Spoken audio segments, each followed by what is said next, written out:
Well, the director of the 1997 film Titanic, James Cameron, who is also an expert on submersibles, says there may need to be further regulation of the industry. He's been speaking to our science editor, Rebecca Morell.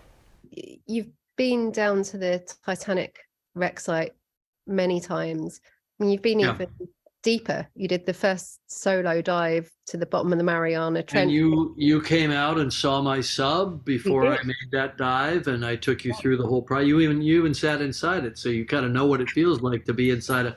And that sub went to 3 times Titanic depth, quite literally, safely. I'd like to point out, you know, when people go down to a place like Titanic as let's call it a citizen explorer, right? I don't like tourists. I think somebody that's willing to spend that kind of money and do that kind of preparation and devote weeks of their life, they're a citizen explorer. If they shouldn't have to worry about the vehicle that they're in, worry about Titanic, because it's a dangerous site, you know, for entanglement and collapse. You could have a structural collapse on the sub. You know, it's a very dangerous site, but understand the risks, agree to those risks, but don't be in a situation where you haven't been told about the risks of the actual platform that you're diving in. In the 21st century, there shouldn't be any risks. We've managed to make it through 60 years, from 1960 until today, 63 years, without a fatality. Most people don't know this. No fatalities, no major accidents in deep submergence. There were a couple of fatalities with very shallow operating subs in the late 60s, but that's longer ago than the time from, you know, the Wright brothers at Kitty Hawk to the first 747s flying. So you can imagine there's been a lot of development in between. So, you know, one of the saddest aspects of this is how preventable it really was, you know, and that to me is the greatest heartbreak of the whole thing. Well, I wanted to ask about that because, I mean, you know a lot about submersibles, having designed your own one, but safety concerns had been raised with Absolutely.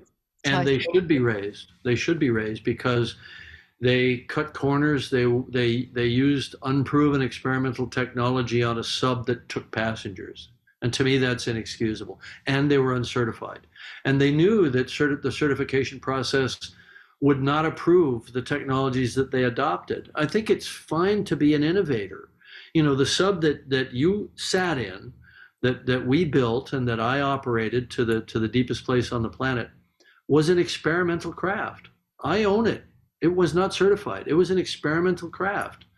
Just like, you know, the Mercury and Gemini and Apollo rockets were experimental craft. They weren't certified, but they weren't taking passengers either. You know, I think the second that you create a business model around asking people for $250,000 to take them to some place, you have to ensure their safety. You have to jump through every possible hoop. And you have to listen to the consensus in the engineering community. You know, I would submit that there's a terrible irony here. Here we have at the wreck of Titanic, we now have another wreck that is based on, unfortunately, the same principles of not heeding warnings. OceanGate were warned. They had people working internally, apparently, that basically quit.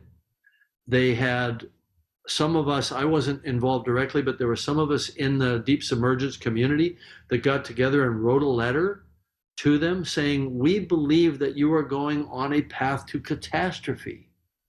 That's a rough quote, something like that.